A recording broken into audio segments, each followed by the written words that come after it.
जब परमेश्वर ने पतरस को बुलाया था, वो क्या कर रहा था उस समय? क्या कर रहा था? मछलियां पकड़ रहा था, वो मछुआ था। बाइबल कहती जब उसने परमेश्वर का इनकार कर दिया। इनकार क्यों किया? क्योंकि शरीर की बात पे विश्वास किया और सो गया जब उसे प्रार्थना करनी चाहिए थी।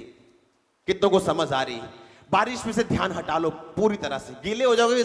आप मोम के तो नहीं हो, प्रॉब्लम तो नहीं है ना कोई? जो मोम का है वो बाहर चला जाए।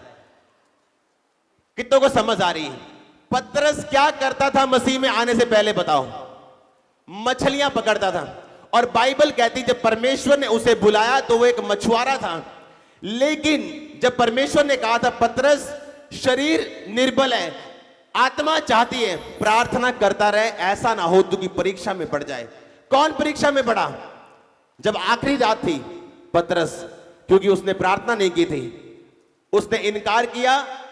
बाद में इनकार करने के बाद पतरस कहां गया ये बताओ? कहां गया पतरस?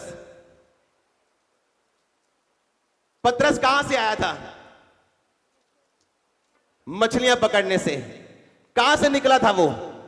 मछलियां पकड़ता था वो। परमेश्वर में आया, 3 साल परमेश्वर के साथ रहा। एक दिन परमेश्वर ने कहा पतरस ये मसीही जीवन ये रोज का जीवन है। परमेश्वर ने कहा रोज की रोटी मुझे दे। अगर तू प्रार्थना नहीं करेगा तो तू परीक्षा में पड़ेगा। और बाइबल कहती पतरस ने प्रार्थना नहीं की और उसी रात परमेश्वर का इनकार किया 3 बार। इनकार करने के बाद पतरस कहां गया ये बताओ? मछलियां पकड़ने। कितनों को समझ आ रही? कहां? आपको पता है जब परमेश्वर ने दूसरी बार पतरस को बुलाया था तो कहां से बुलाया था? वो मछलियां पकड़ रहा था। परमेश्वर ने फिर कहा पतरस नाव के दाहिनी और जाल डाल तो तू मछलियां पकड़ेगा। और पतरस फिर आके परमेश्वर के पांव में गिरता है और अपनी गलती का अंगीकार करता है कि मैं परमेश्वर जहां से निकला था वहीं वापस पहुंच गया हूं, मुझे माफ करना। अगर आप अलर्ट नहीं है, शैतान कहां लेके जाने वाला आपको? फिर से जहां से आप निकले थे। पतरस को परमेश्वर ने कहा था पतरस प्रार्थना कर ताकि तू परीक्षा में ना पड़े।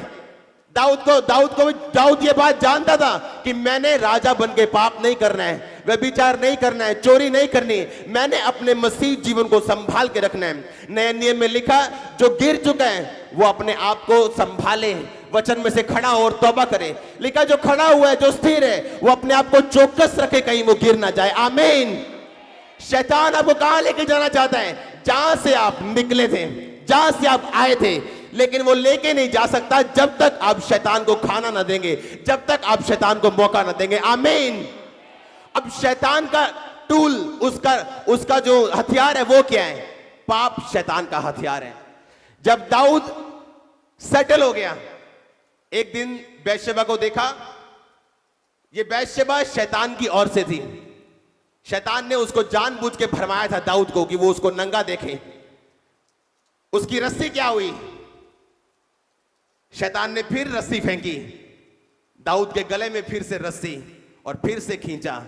लिखा अब दाऊद फिर से रोता हुआ, सिर पे रेत ढांपता हुआ, फिर से वो वही पहाड़ चढ़ने लगा जो वो पहले चढ़ा करता था। कितनों को समझ आ रही मेरी बात? अगर आप चौकस नहीं है अपने आत्मिक जीवन के प्रति तो शैतान आपको वहां लेके जाने वाला है जहां से आप निकले हुए हैं। इसलिए आप कई व्यक्ति को देखते हैं, पहले वो दारू पीता था, छोड़ दी, अब फिर दारू पी रहा। क्यों? आप ये नहीं देखते कि कारण क्या है। किसी को दुष्ट आत्मा में खेलते हुए ये मत सोचो कि परमेश्वर ने इसे चंगा नहीं किया, ये बल्कि ध्यान दो कि इसमें क्या प्रॉब्लम है, कि चंगाई क्यों इसकी जिंदगी में नहीं आ रही। कितनों को समझ आ रही है आज? हालेलुया। हर एक व्यक्ति जो मसीह जिंदगी में जीतना चाहता है, प्रार्थना करना जरूरी है।